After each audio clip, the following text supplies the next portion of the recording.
I've been up for like the last 3 hours. Uh, got up, looked around for yard sales. I was like, I'm up early. Spent 40 minutes looking for yard sales. Found one yard sale. That's it. Damn. Yeah, that's wild. I got these shades out of it for $1, so that's kind of cool. But other than that, though, it's like, all right, I'm kind of wasting a lot of gas right now. You're really like a suburban middle-aged woman. I I try to swear. be. I really try to be, man. Property Ebonics.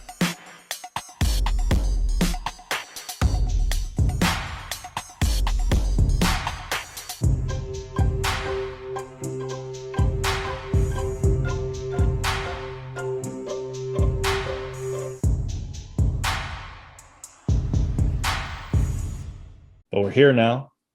Proper Ebonics. We're here, man. Saturday. You're right here Saturday morning, man. You had some technical difficulties, but we made it through. Ready Yeah, to I get don't this know if thing that's going to popping. be edited out or not. But you mean from the beginning when you Yeah, logged out? it may be a good 20-minute intro of just me doing nonverbals, trying to see like saying, "Can you hear me?" in 15 different ways that you couldn't hear either of them, so it wouldn't matter. There was a point where when you logged out, there was a point that I logged out too. I was like, maybe it's just my computer, and I just closed everything down. Oh, no, Pat says we should play that as a game. Guess what Kirk is saying. I think that game could be played even with audio. Be truthful. What is Kirk saying? What does that mean? Why did he use those words? Yeah, man. What's on your mug? Oh, so this is a picture of me when I was in high school. Happy birthday. Oh, okay. It was a gift from your kids. Happy birthday, Dad. Yeah. And on the other side is a picture of them with me from the last daddy-daughter dance. Oh, Yeah. that's very adorable. What a thoughtful gift. Yeah, yeah, yeah. Damn, that's nice thing about having kids. They break you off with some sentimental mugs. Yeah. You know what I mean? I got a couple mugs. They know I drink tea. I need to because they need to decompress, you know what I'm saying? So Yeah. You've been decompressing this week. You've been having a stressful week. What's going on with you? oh no, just in general, I drink tea Yeah. in general. They say you're actually supposed to drink hot liquid or fluid, whatever, after you eat to help digestion. You know what I'm saying? So like that's what they do in like a lot of it's not like a really American thing. You know what I'm saying? But I feel like the English and the French might do it. I feel like a lot of the Asian countries do it. They drink like hot tea. You know what I'm saying? Very, very Eastern of you. Very, very Eastern of you. That's and we're being joined by our first canine guest on the show, Stella Midas, and I think the neighbor George. Stella is barking because the neighbor. I'm dog sitting by it right now, by the way, and what you hear is a dog barking. Stella, what are you doing? Somebody trying to break in. Well, Stella, if that's the case, then good job. But I don't think that's happening. I think George is picking up a newspaper. Gotcha. And so I was like, nah, if you're going to get the news, you're going to get it from proper Ebonics. Put that New York Times down. Other than dog sitting, what's going on in the world of Kirk? Chilling, man. Chilling. Did a few things this week. Went to movies again for the first time. Saw M. Night Shyamalan's M. Night Shyamalan. Is it M. Night Shyamalan? Yeah, M. Night Shyamalan. Saw his movie Old. Mm. That was my first movie going experience. Just a quick review of it. Yeah. And then beyond that, I got an STD test. Got STDs. I should rephrase that. I got STD tests. Got some STDs. No. There's a lot of men that I know personally, right? Yeah. They don't get STD tests. They just let the women they were dealing with get the test and give them the results. Sure. I guess that's a way to go about that, I guess. I decided to take the other route of getting tested. My doctor, she hit me with like a weird when she was because I called for like a different reason. She's like, "Oh, well, I have your results too," and she's like, "Oh, all negative." And then she was like, midway through the thing, she's like, "Oh, I see you tested negative for herpes. That's surprising." Surprising. Yeah, I'm You like, give what? I was like, what do you mean by that? I was like, you, you, you give why is off it? herpy vibes. Yeah, I guess, yeah. I was like, why is that surprised? She's like, oh, I remember you saying you get the canker sores. All right, that's still what you're still gonna plague me with herpes? Is that like a side effect of having herpes is getting canker sores? I don't think so. Because canker sores is like in the mouth. Usually they're like dietary or stress induced. Whereas herpes is like, if you're messing around with the herps, you're kissing people on the mouth. You see Yeah. a cold sore near the genital area, and you go and decide to put your lips next to it. I think that's genital and the mouth herpes, but I don't know why she framed it that way. It threw me off. And she thought you was one of them kind of dudes, you know what I'm saying, just going around eating everybody out and stuff. Yeah, I am, but it's like she goes, that's it. In my head, it was like she had interns and she wanted to show them a positive result for an STD. And I was like, oh, Kirk's hoe ass is getting some tests. We'll clearly see some positives. Then she was disappointed when she saw that your boy was clean. That's hilarious. I feel like they put too much, I'm not gonna say too much pressure, or they and high school like health classes, they talk about gonorrhea and chlamydia way too. Okay. Hmm. I'm gonna tell you why I think this. Because like unlike herpes and AIDS, gonorrhea and chlamydia goes away with treatment. Like you take like a pill and it's going like a week. So I feel like they put weight. Yes, it's nasty. People need to get checked out. But like if you find out you have it, you can just it goes away like immediately. Damn. What should be the new approach for high schoolers when they're doing sex ed? It's Should they like just yo, treat be it's like yo, be. I'm telling you, I just feel like when I was in sex ed class, they just harped on gonorrhea and chlamydia. They had like songs and like gonorrhea puppets? figure. Yeah, like it's just like, but they don't tell you like they just take a pill and it's gone.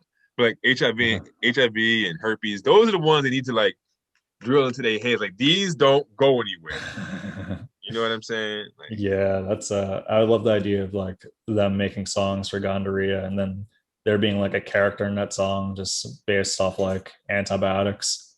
If we get like a nice antibiotic Muppet, that may curb this issue. Be like, all right, it's not so bad. There's antibiotics yeah. for it. You remember the conjunction junction? What's your function? That's They need about like STDs. no, but they need like an STD version of that. I was like, what? Is that what Dewey Decimals were about? Is that song Yeah, about chlamydia the whole time? Yeah, yeah, that's yeah. yeah, so got the STD test. Don't have STDs. Not bragging, just making facts. And that's doing shows. It was a good amount of comedy this week. Fair amount. I was all over the place. By all over the place, I mean Lancaster and Philadelphia and Bethlehem. So that's I was regionally located in the place. Yeah, a lot of that. So that's been cool. It's been I think things are going to slow down a little bit in August. So July has been nice so far.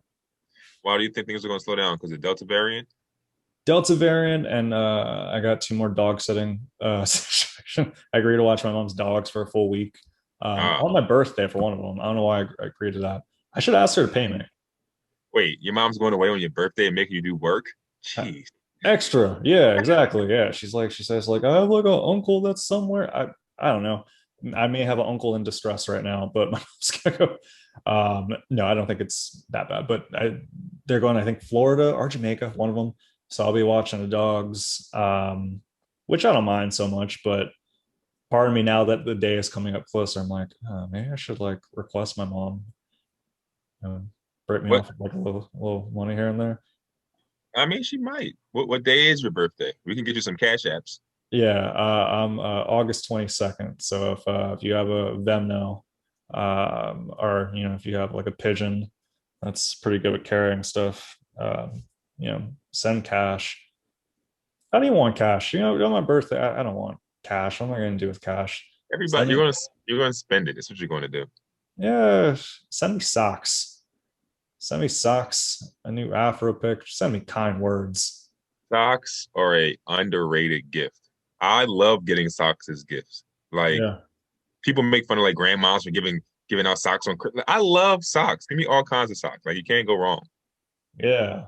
No, that's the thing that when you're a kid, a lot of times you're like, oh, I want to get like this Xbox, or I want to get this pogo stick, I want to get the shoes with the laser beams on them. Then your grandma comes through and breaks you off with socks. I feel like a lot of times it's like, appreciate the socks. The socks are going to last longer than some of those items. Facts. It's big Yeah, facts, man. There has been a lot of stuff I think going on this past week, man. I same. I know you're not on Twitter, but there's like every day I wake up and I get on Twitter, there's a bunch of stuff going on. Like Simone Biles, she pretty much backed out of the Olympics due to mental health reasons, want to take care of herself, and then like the world's been on fire pretty much ever since then. You know what I mean? I feel like things have been happening every single day. For a second, I thought there was like a wildfire going on that I didn't know about. I was like, word? Like, there's a global wildfire, but I see what you mean. There's a Um, wildfire within the culture.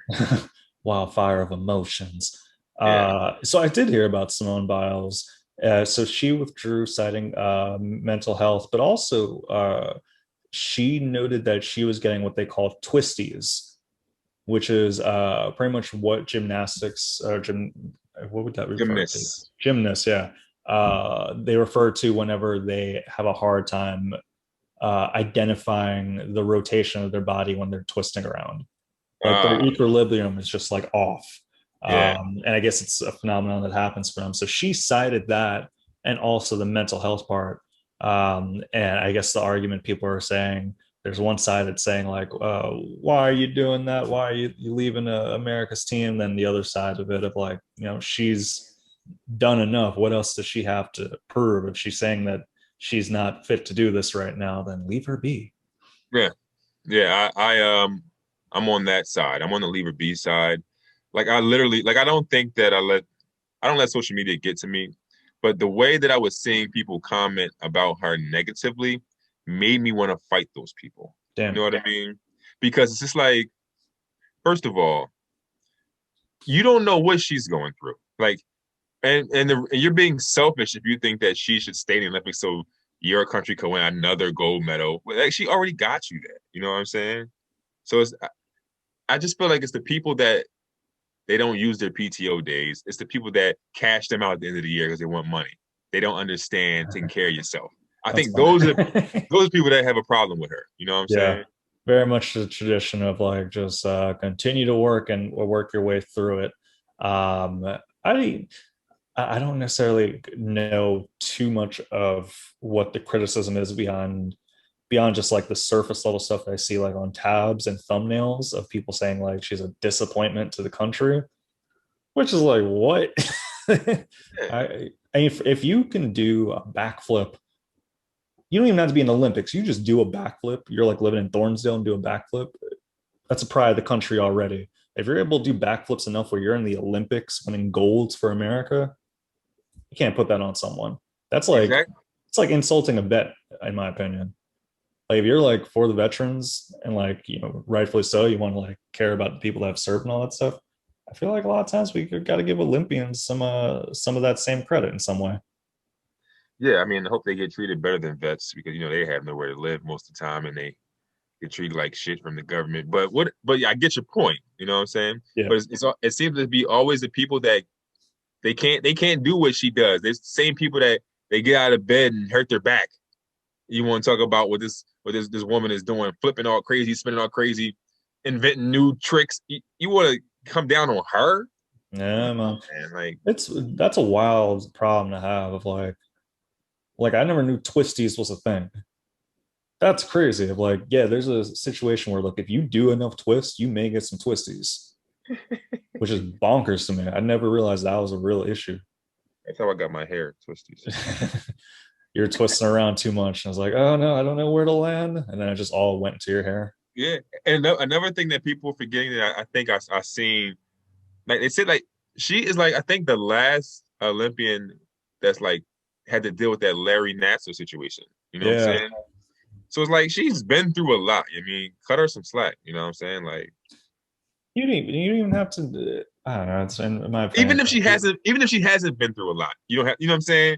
Right. Like Well, just that part, but also it's like, even if you don't feel like, she needs to have slack cut or whatever, it's one of those things where it's like, that's a weird thing to voice. There's certain things where I'm like, I'm all for freedom of speech and all that, but, and probably me included, there's sort of like, I hear things out loud that people are like throwing out there. It's like, why are you throwing that out there?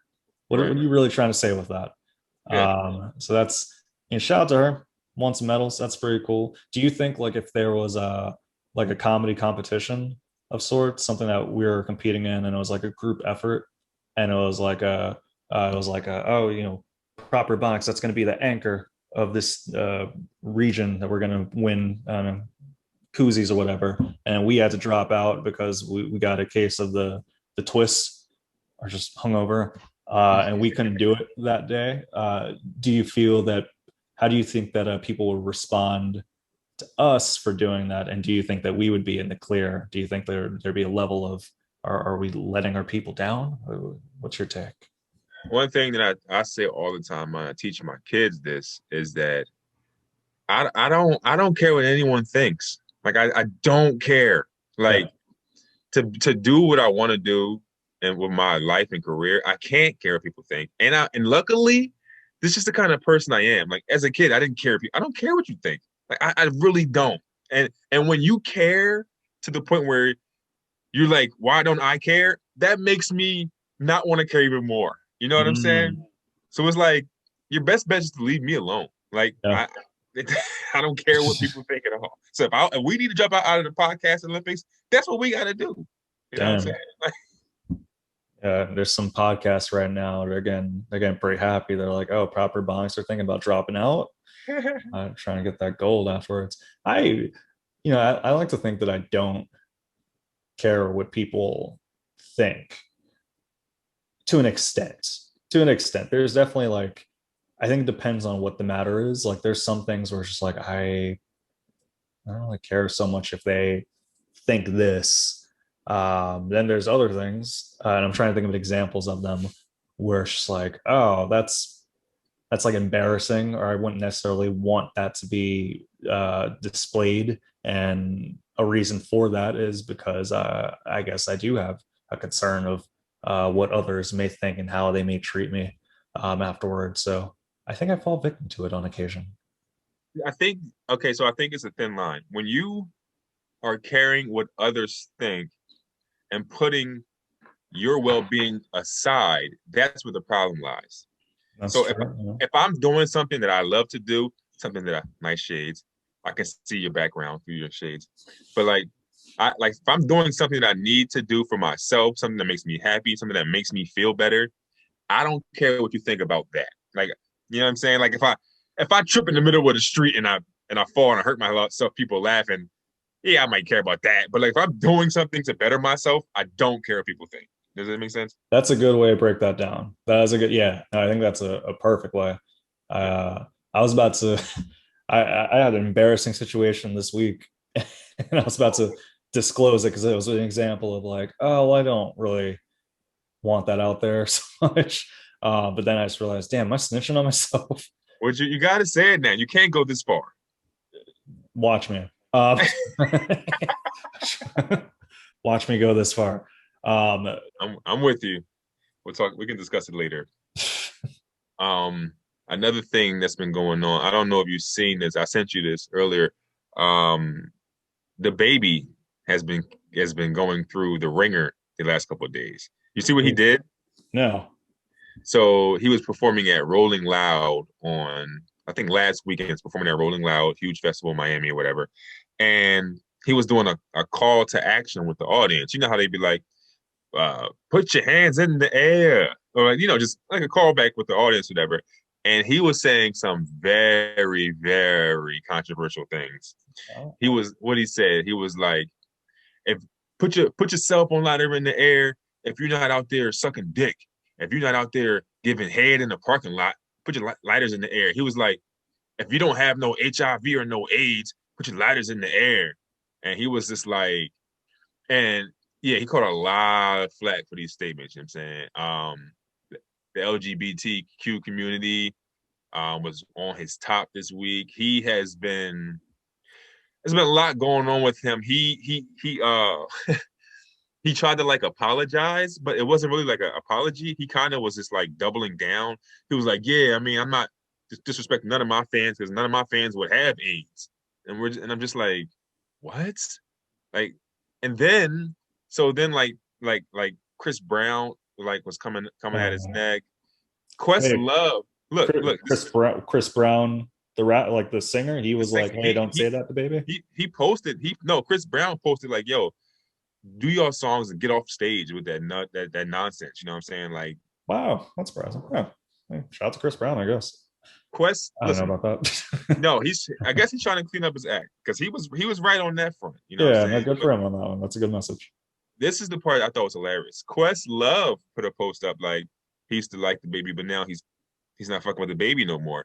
So baby responded to Questlove and Oh, was like, he responded like, "Yo, you look what you do is trying to get clout off my name. I don't even know who you are. You must be irrelevant." And I'm just like, that's Questlove. You don't know who Questlove is? Like, what do you mean? But then on Twitter, pictures of the baby and Questlove performing surfaced. They were like, "What do you mean you don't know who he is? He's literally your drummer during this show." oh yeah, no, I'm sure he knows who Questlove is. I'm sure it's one of those things where if you're catering to your fans, if you're the baby, you recognize some of your fans may not know who Questlove is. So it's just kind of reinforcing, like, who is this guy? Yeah, But I'm sure he's well aware of who Questlove is. It seems like uh, a false way to try to go about a flex. yeah, Very much like, I don't even know who Questlove is. That's like that borders on like, all right, well, you may not know a lot about hip hop, then I don't know about this one. that's what they're saying. It's not the flex you think it is. You know what I mean? It's like Damn, you should know who Questlove is. But yeah, the baby has. Might I say the baby is being canceled. The baby baby being is canceled. being canceled, man. You gotta see the clip of what he was actually saying. It was very Right. controversial. Well, his whole thing, right, is like I've seen interviews and clips of the baby, and this dude brings the ruckus every time, like off the stage. Like it's always like I remember seeing one where the context of it, at least that's how they framed it. I don't know what happened in the video fully, but it was like fan tries to get autograph from the baby, security guard then assaults fan, Yeah, and it literally looked like that. It looked like the fan was just like near the baby, and then the baby's like, "Yo, back up," and then the security guard apparently put the person in a coma. And there's a lot of those where it's just like a lot of just violence.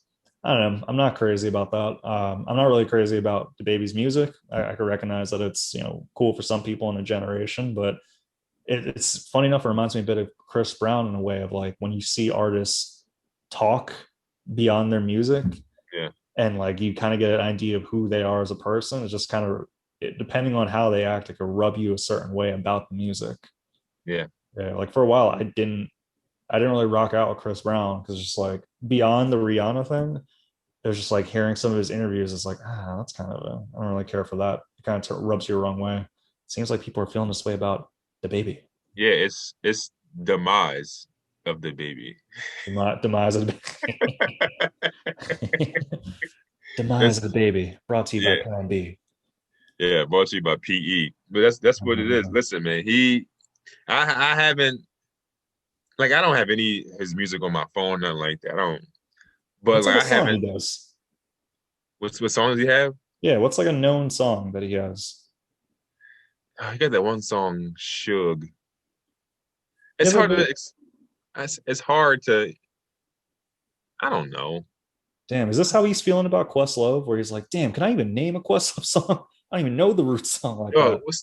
if it came on, I got that shit with the bop in it. Have it. I don't That's know. all the songs. You just did all of his songs in 10 seconds. That was very impressive. They That's look. They said they said the baby only had one long song for the last 3 years.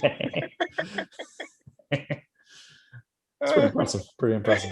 That's, Yeah, but yeah. yeah, it was. Yeah, he's pretty much. It was companies like canceling their sponsorship partnerships with him, and I seen a festival in England took him off the lineup, and yeah, he's going through. He's getting canceled. It's funny with like these cancellation things. Because mind you, I don't agree with from what you're reporting, baby, so that's just sounds like a hateful thing to do. It seems like it's very momentary of like, okay, you're not going to do those festivals that you may have been paid for, but you'll be fine. Like it seems very much like that sometimes, but I guess it also depends on how far you take it.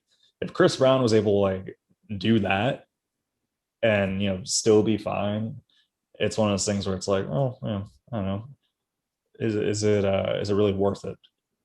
I don't know. I feel like this one might hold some weight. He really, it wasn't like he did something and then apologized like, yo, I'm so sorry. I didn't mean to hurt anyone's feelings. He's been doubling down all week. Like he has Yeah. just been like, I'm standing on my 2 feet and I'm sticking by what I said.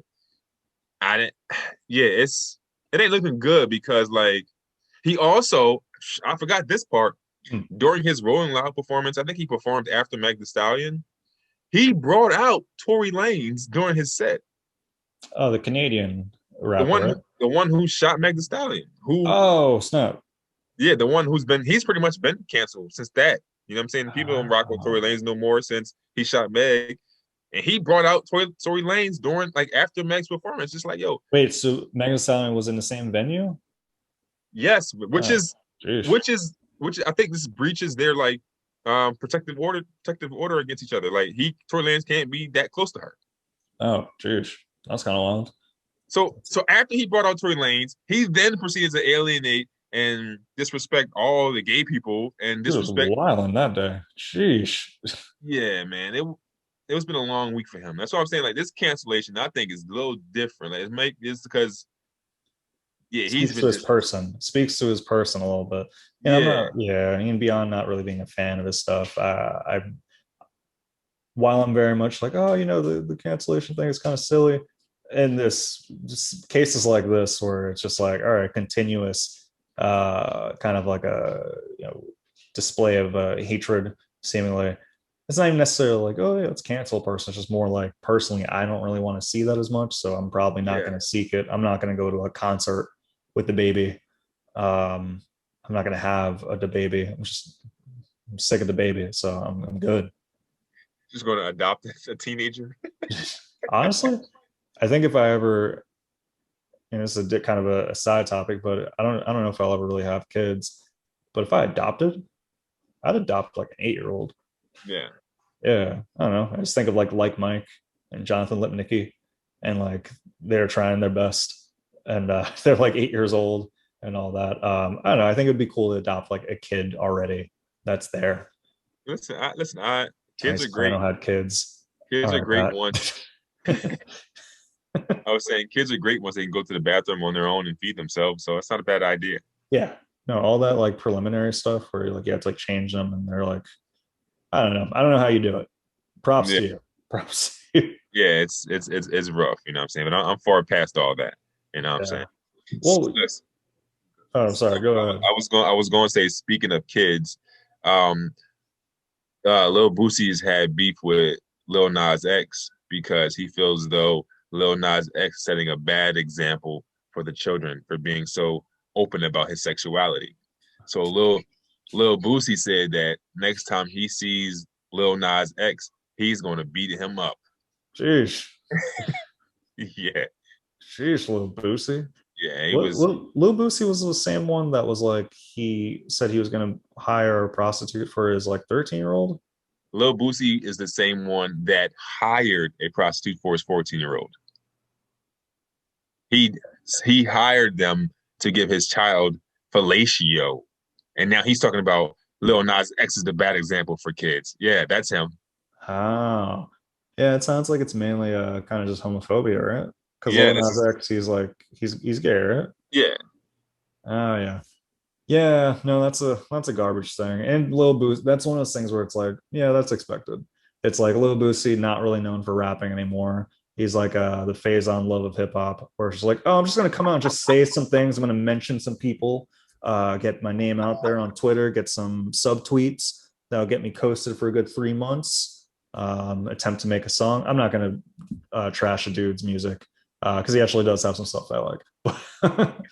Wipe me down. That's like But 12 years ago. I know.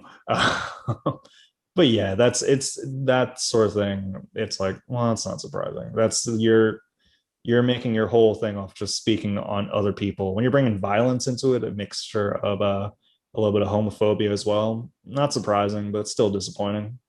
Yeah, he was like, if I catch him backstage, I'm gonna drag his ass and but it's not like He's the going first what? he gonna drag. I don't know, He's going what? drag his ass. And my finishing move, I'm gonna drag his ass. But He's this not gonna talk about butts no more because I'm gonna drag it. not on my watch. No, look, this is not the first time though he came at Lil Nas X, man, and it's not the first time that I remember he was talking crazy about Dwayne Wade's The son, yeah his child, you know what I'm saying, his daughter, you know what I'm saying. He was like he be talking crazy about it and like I said, it's kind of expected from him, but like hey, I think he got some little he might want to try him in a little bit. I think he might want to try it. You know what I'm saying? I feel like you don't keep talking about it negatively unless you low key have tried it or want to try it. You know what I'm saying? Like, man, I wonder what that situation must be like because you always hear about it of like dudes or people in general that are so against and vocal about something they don't like when in actuality it's because they have some sort of whether it be like a pension or curiosity towards that thing. I yeah, wonder what that struggle must be like. I wonder, like after he makes those statements, if he feels like immediate regret, like oh man, like he has like a kind of like a very fragile relationship with the idea of sexuality. mhm. That's I think wild.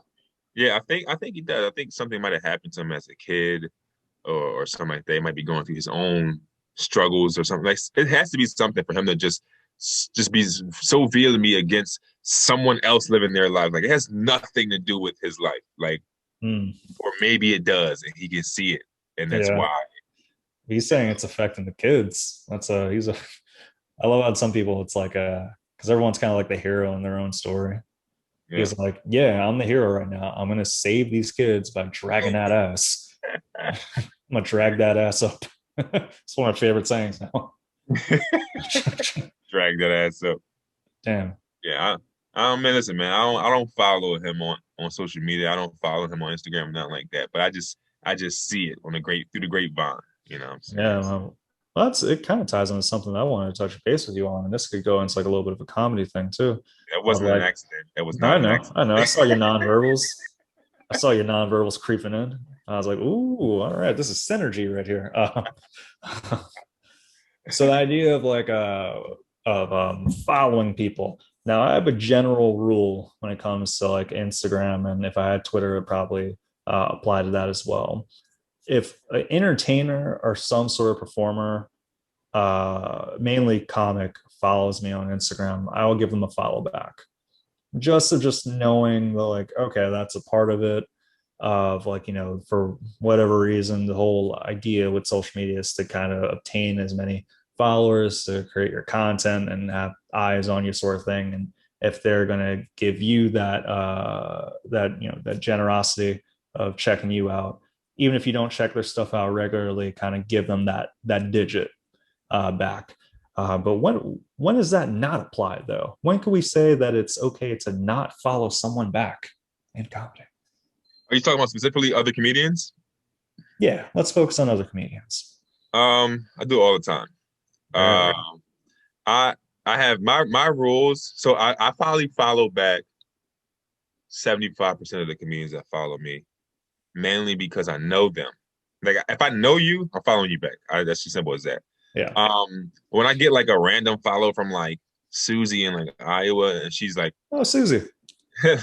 like a stand-up comedian, I'm not. I don't know you, and I probably don't want to see your content. Like Mm.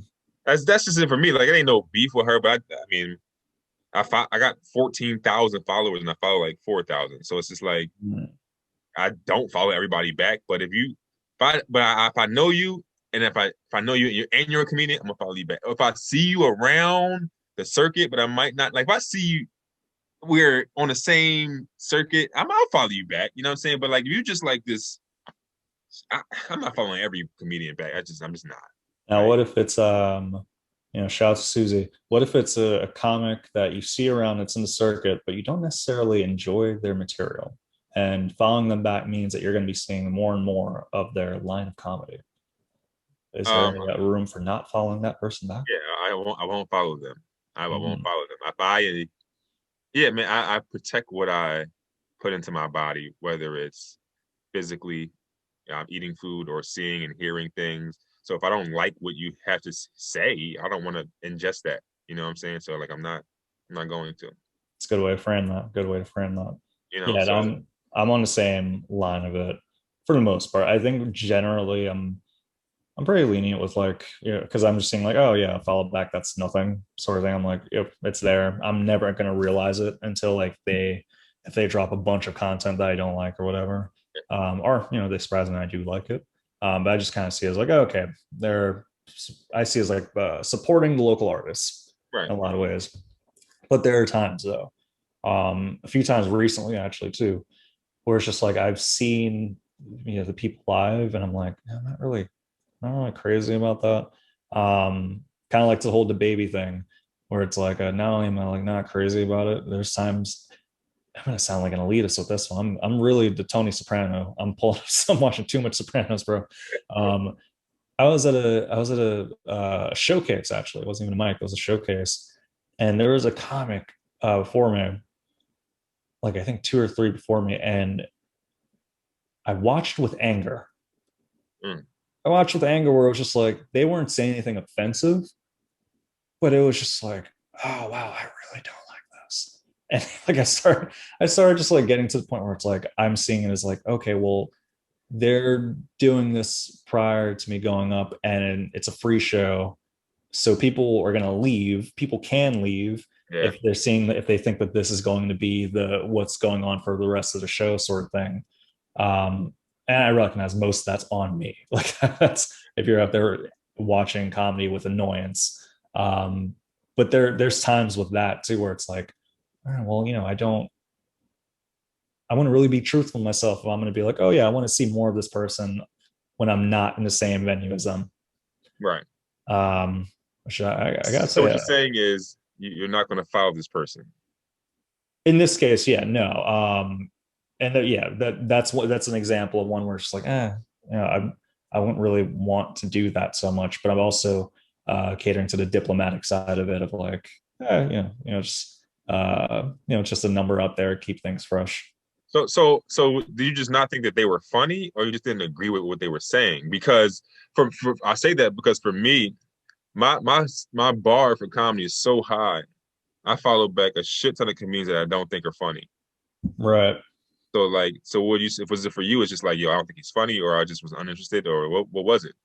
I think it was a mixture of not finding the individual funny, which is fine, not finding individual funny, but also a lot of times you'll see comics use a lot of keywords.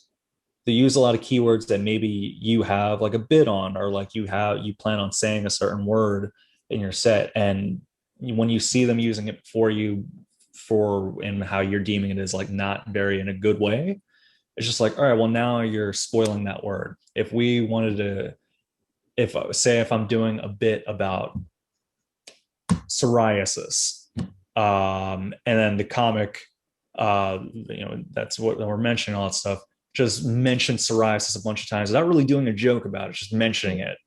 It's just like, okay, well now you spoiled the kind of like the lore of this topic, Mm, and that's annoying. As a comic, you work through that stuff, and I did. But there's times where I definitely get like, I don't want to watch it. I just get annoyed. I think yeah. that's what I have to sum it up to. I just get annoyed. So what it is you were just tired of this guy stealing all your premises. All my psoriasis bits. Like, ooh, yeah, no, I don't think it was that. I need to get with a good psoriasis bit. I think that's something that I'm working on too, just outside of comedy. I think I just get like, I don't know, I get annoyed. I just get annoyed. I feel like I'm becoming like a grumpy old man. Yeah. So look, you're getting older, so you realize what you like and what you don't like. Like you can pinpoint it. So like that's why you see like an old person just like never leave the house and rarely do things. It's because like this is what I like to do, everything out there just annoys me. I don't like to be around people that annoy me. Like, you ever get that old person in your family?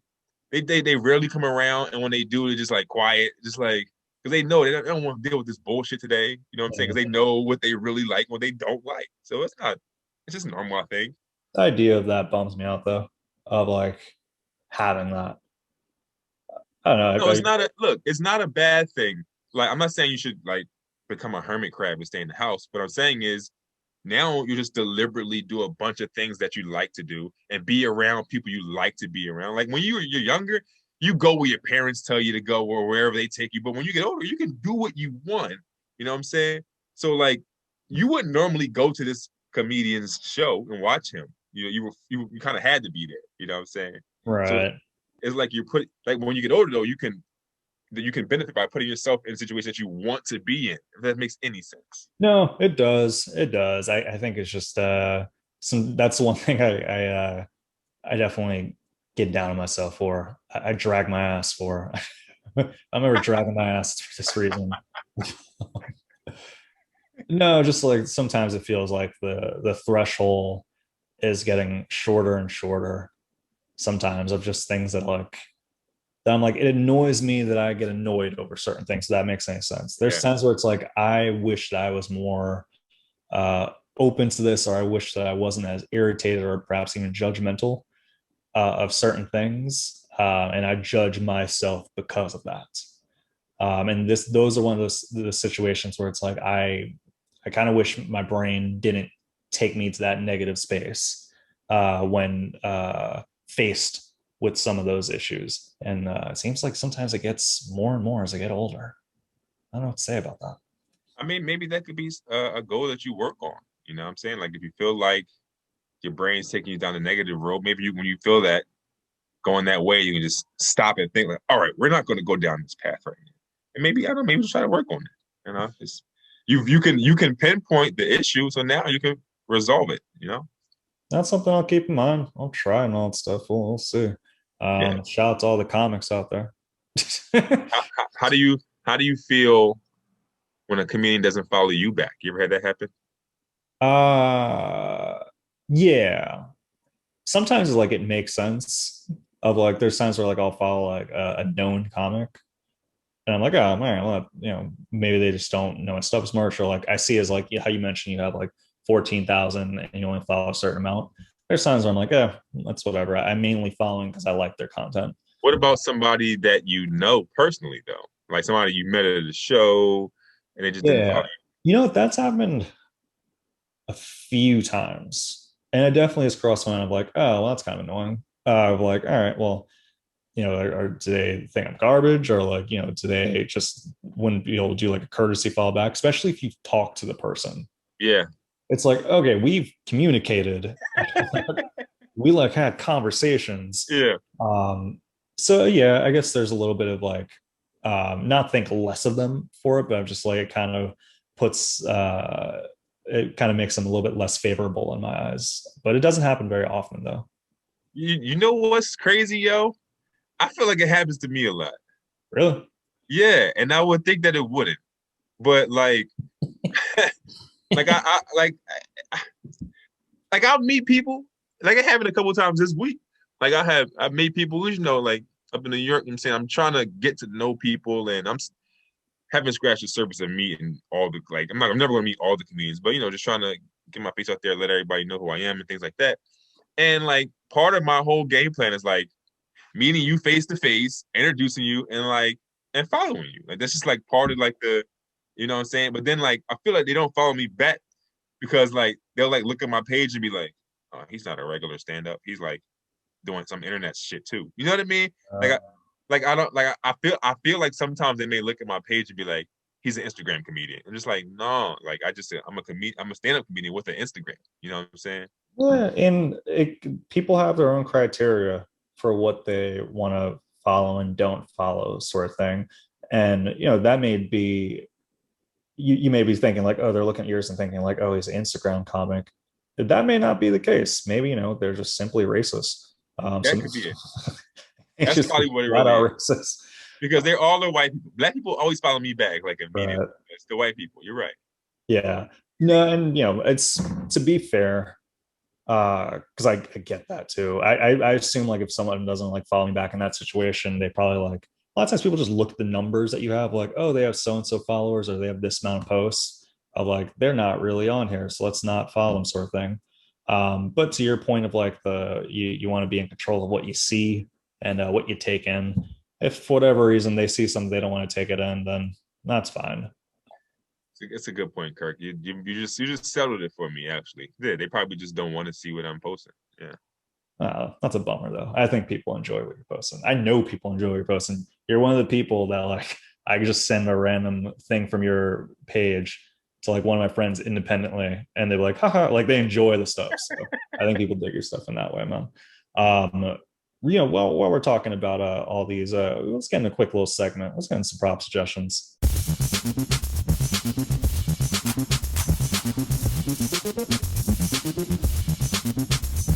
I probably should have watched these. My prop suggestion for this one, a lot of times, you try to, maybe not a lot of times. I have this thing where eventually I want to read the Bible. I feel like from a literary standpoint, it seems pretty prominent. People seem to, talk about it a lot. I've never read it. I've heard some of the hits, but I've never actually gave it a full gander. And when you try to read the Bible, a lot of times it's just kind of like a very hard read, whether it be the Old Testament, New Testament. The language is very old. My prop suggestion is we remix the Bible. Ooh.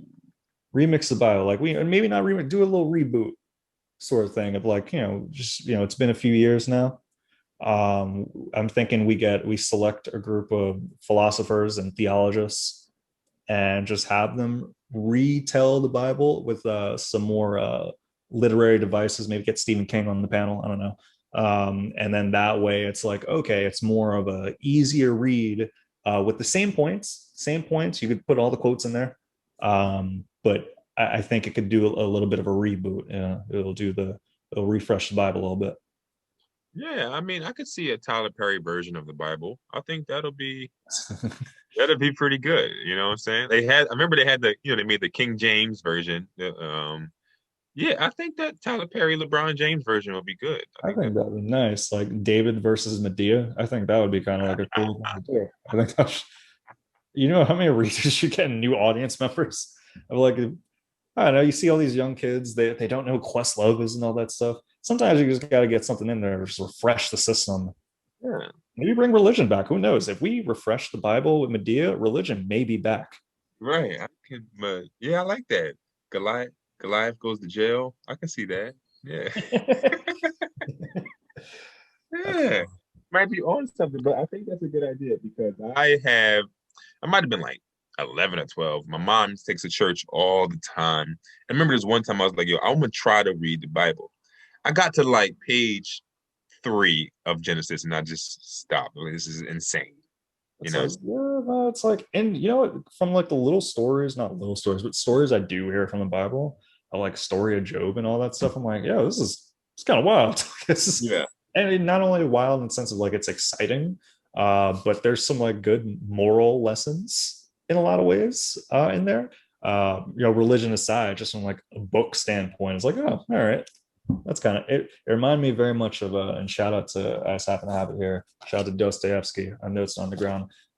It's very much like you take a Dostoevsky book, and a lot of it is like philosophy and theology and discussing religion, and it seems like it resonates more because it's being told through a story of these characters, and we care about the characters, and the language is a little bit easier to digest. So if they had the equivalent of that for the Bible, maybe a newer testament, I don't know, that'd be kind of nice. No, I know that they have. I know. I remember when we used to go to church, they had like hipper versions of the Bible. You know what I'm saying? Like it wasn't like thou shalt art. It was like this nigga should. You know what I'm saying? So it was like it was like a hipper version of it. You know what I'm saying? The idea of that, like Def Jam presents the Bible. Presented by Russell Simmons. Yeah. That's what, took my words right there. That's funny. Yeah, I think that'd be a good suggestion, But like because it needs a little update. You know what I'm saying? Especially for like the Gen Zers, like they speak a whole nother language. You know what I'm saying? And I could see like them getting on the arc and like this arc is giving what it's supposed to be given. Okay. Yo, this arc is lit right now. You got two lions? What? Yes, Queen. That's a and shout out to producer Pat. He suggests that if this were to become a thing that the theologists philosophers do, we call it the next testament. The next testament. Yeah, Not the new, but the next. yeah. There's a Old Testament, New Testament, and the next testament. That actually sounds like it should be the right thing to call it. It's probably a thing. It's probably a thing. That's wild, man. It's a great new title. All right, look, here go my suggestion for the people. Um, Me personally, I have an ant problem. Like it's like every time it gets hot out, like ants like come from outside and like come into my house. And it is, and I hate it. You know what I'm saying? And because ants, they're not like roaches. Roaches like afraid of people. Like you turn lights on, roaches run. You turn lights on, the ants will be like, all right, thanks. Now I can see the food. You know what I mean? It's just like they don't care. You know what I mean? But here's my suggestion. I suggest people they're like these little white squares, and they're like bait traps where the ants will go into the bait traps, and then they'll take the bait back to the colony or whatever. You know what I'm saying? And this bait is poisonous, and it'll kill the colony or whatever. You know the name of this thing? It's like a little white. It's like a little white square trap. I don't know the name of it. I do not know the name of it. But like, Sounds helpful. yeah, the ants go into this trap. But the thing is, you have to change it every 3 months. You got to put new traps down. Like it's like they come four into a pack. You put new because after a while they get immune to it. You know what I'm saying? Like, so you got to like tolerance for poison. Right. You know what I'm saying? So I suggest that people look into these traps, you know what I'm saying? Because they work very well. You know what I'm saying? I'm actually due for a new change right now. That's why I was thinking about it. You know what I'm saying? Oh man. But That sounds yeah, because it sounds similar to like the raid ones where like they have those like little kind of like square patches with two holes in it. So they are able to go in and out. It's not trapping them in there. But I didn't realize that would make sense. It's giving off some sort of substance or poison that they're going to carry over to their friends and such. It's kind of wild when you think about it. It's kind of devious to do. You think they're getting them a treat, ruining their whole family? I don't know. Queen all. Damn, the systemic breakdown of ants. It's kind of wild that we did that. Yeah. But listen, that shit worked. I'm telling you, it worked like a charm. Like that's why I know I'm due for something because I came in the house the other day and it was like, I'm like, oh, the ants is back. I gotta change my trap. I gotta get my poison back for y'all. You know what I'm saying? Yeah, nice little rhyme on that too. Nice. I just bought bug spray. I've been holding off on getting bug spray like this whole summer. Yeah. I went on a few hikes and I was like, yeah, you should get bug spray. It's like immediately just like lumps on my body the second I stand out there. And I got some sweet blood. So mosquitoes, they mess with me heavy. Black of the berry, sweet of the juice. Yeah. And you would think like because like I'm brown, there'd be like a good neutral, but they be treating me like Wesley Snipes out there, bro. The mosquitoes, they get me. So yeah. You got that good stuff. You got that curry blood. It sounds like it should be a derogatory thing. Want the curry blood? Well, ground, brethren. That's wild, man. Something I wanted to touch on a bit. I actually wrote it down because I didn't want to forget about it.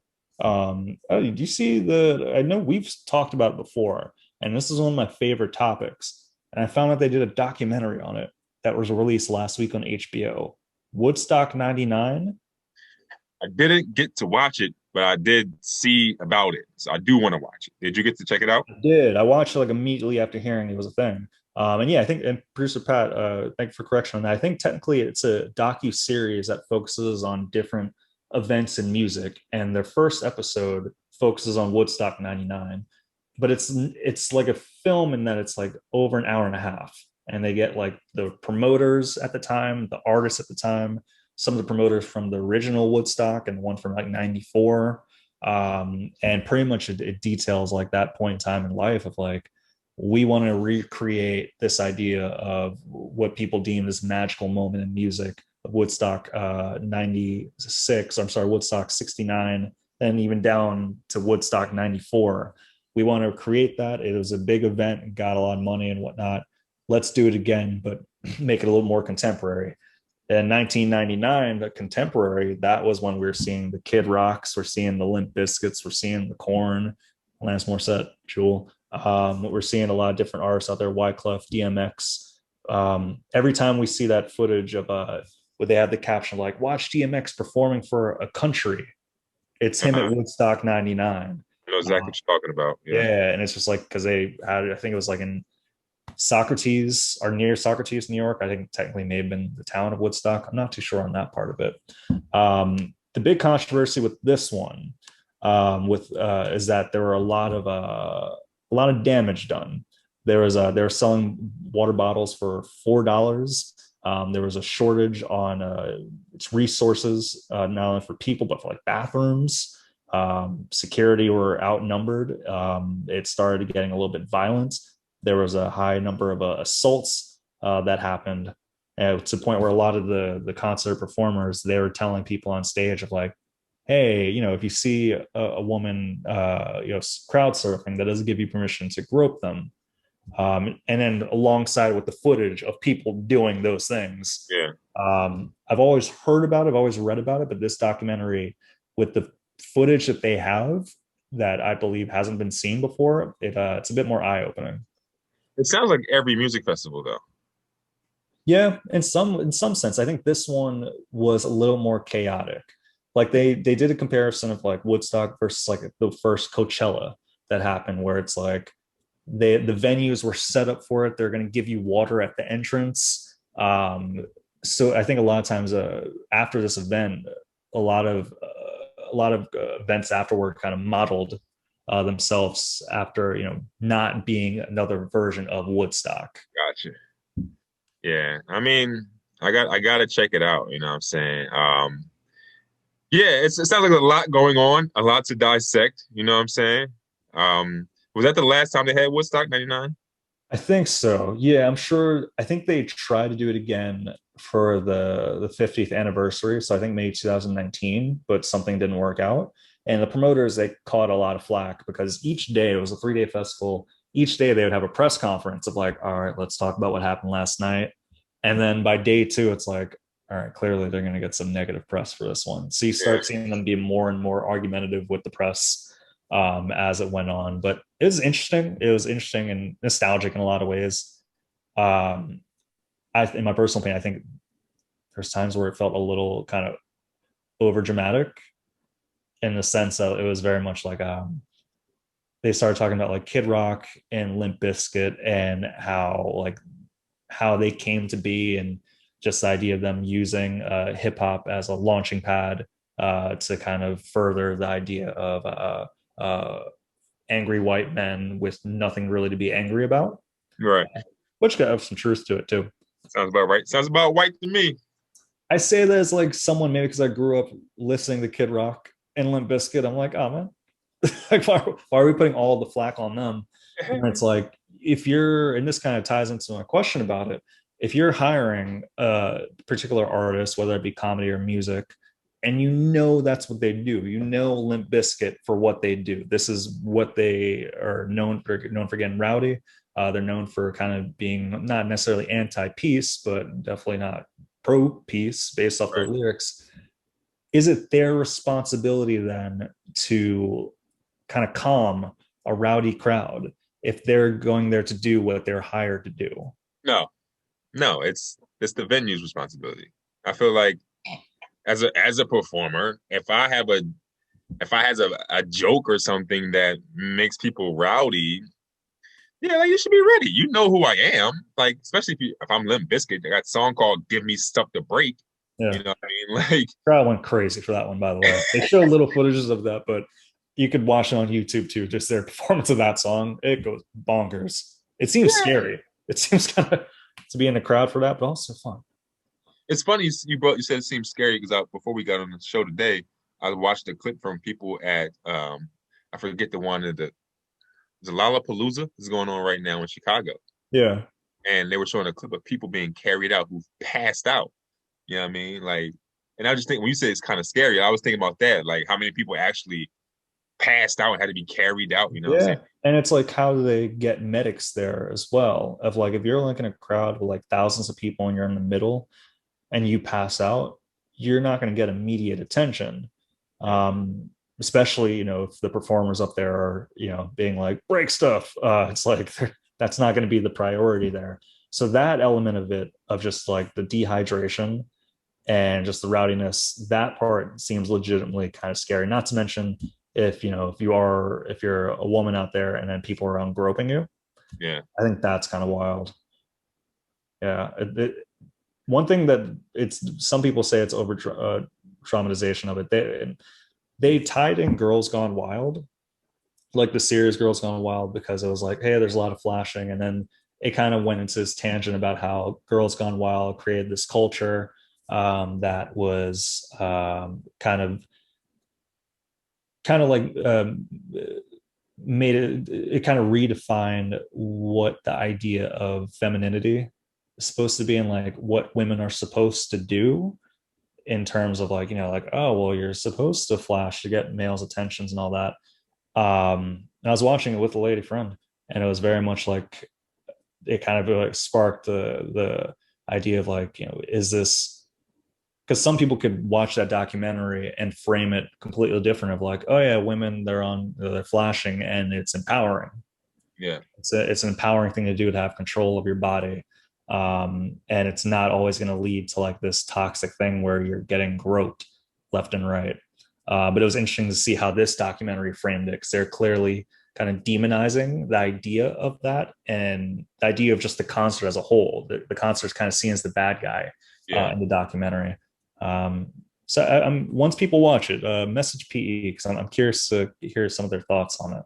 I'm actually happy they chose to blame Girls Gone Wild for that and not rap music for a change. So That's I'll take that. Yeah, it's funny because um, it's clearly, this one had like a little bit of like a, I don't want to say like a left leaning, and not in a bad way either, but like it kind of contradicted itself. So it opens up with showing like the DMX performance, and pretty much just him performing, like they're like, oh well, this is the first time we, not first time, but like it's one of the few times we're seeing like a sea of white men and women who they're answering to the commands of a black man on stage, Yeah. and they're paying attention, they're listening to him, and he's in some way giving them permission to say the N word, and it's all like unity. But then, what's to say that's different from like the Kid Rock or even Limp Bizkit performance? Because DMX, granted, in my opinion, he has a little bit more substance, but he's not saying anything too far off from what Kid Rock and Fred Durst are saying, sort of thing. So it's just kind of like, it depends on how you're framing it, and they chose to frame that way. I think they're talking about two completely different things, Kid Rock and DMX and Fred Durst and DMX talking about two different things. But I think you might trying to say they might have the same energy. Like they have the same, like they both curse, they both get rowdy. Right. But I think they're talking about two different things, unless they're talking about women. That's the only thing that they would be talking about similarly, because DMX had a lot of songs about like the streets and pain and Yeah. like some of his bigger songs, you know what I'm saying? So I think that the energy might be the same. Like I think that's probably what's the same with those artists. Yeah. It was just interesting to see how, because it's, when you watch documentaries, sometimes I like to picture, what would this documentary be if there was no music and we were just seeing the footage? And like, okay, what would I think of what I'm seeing if I wasn't being persuaded by the interviews or like the ominous music that plays during particular parts? And it's interesting to see when a documentary, like what they choose to use to convey certain messages. So like you'll get like a performance like a DMX one, and it's more of like this uplifting, like, oh wow, isn't this amazing, which it was. And then we'll see like 30 minutes later Kid Rock, Limp Bizkit, who are essentially doing exactly what DMX is doing, showing up and being them. And then it's deemed more so like this sad music, or like, oh, and we knew something was bad was coming. Yeah. But I don't know. I thought that was interesting, but I also wasn't there.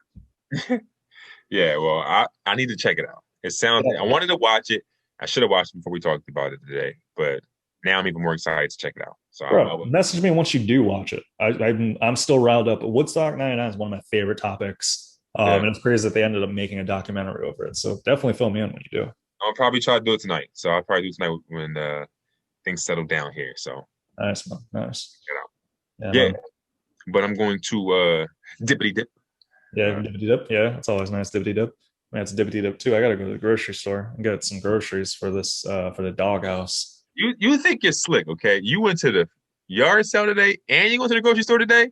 Yeah. Yeah, you're trying to pick up some chicks. I know That's you. a, yeah, man. No, man. It's I'm trying to pick up chicks and I'm trying to pick up some chips. There's some ice cream that I need to get. No, I'm just gonna get some stuff. I have no plans today. No shows. Next show I'm doing August 7th. I'll be at a Gym Twos and Friends. So I gotta become friends with Gym Twos, I guess. And then August 7th be on the show. No, it's gonna be fun. It's gonna be in Bethlehem. So that's gonna be cool. That's part of Music Fest. Uriah Hall, his fight is tonight. The last time we saw Uriah Hall, it was during the Chris Weidman fight. So maybe check that out. And I think the next one, I think the only show I have in August besides that one is Pottsville. Sarah Cartwright. The Mm. show she had one just last night, I think, and it was like Chanel Ali was on and all that. So I'm looking forward to that one. That should be a cool show. The date of that one. What's up? What's the date of that one? Oh, that's August 25th in Pottsville. I'll post about it. If you follow me back on Instagram, you'll see that I will probably post that. August 25th. That's my little one's birthday. Oh, very Yeah, nice. yeah. So yeah, August 9th, Mass Hysterical Comedy Show. Hunky Nice. Dory. That's going down. Um got some special drop-ins on that show. Ooh. Actually, one guy actually has Comedy Central special. Ooh, very nice. It'll be gonna be a good show that one. And then the 13th, I don't even know the name of this cafe. Some cafe in Brooklyn. It's like Chick Blood. I don't even know.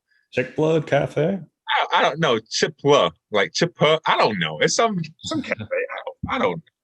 You know what I'm saying? But Free Blood Cafe. yeah, Very nice.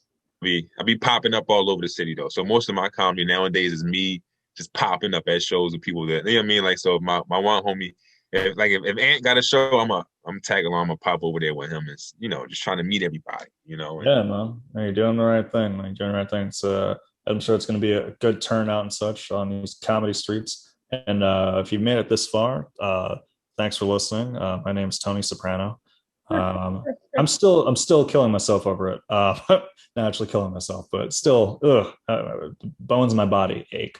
But thanks for listening. Like and subscribe, and continue to live your life in a way that you enjoy it. Peace. peace.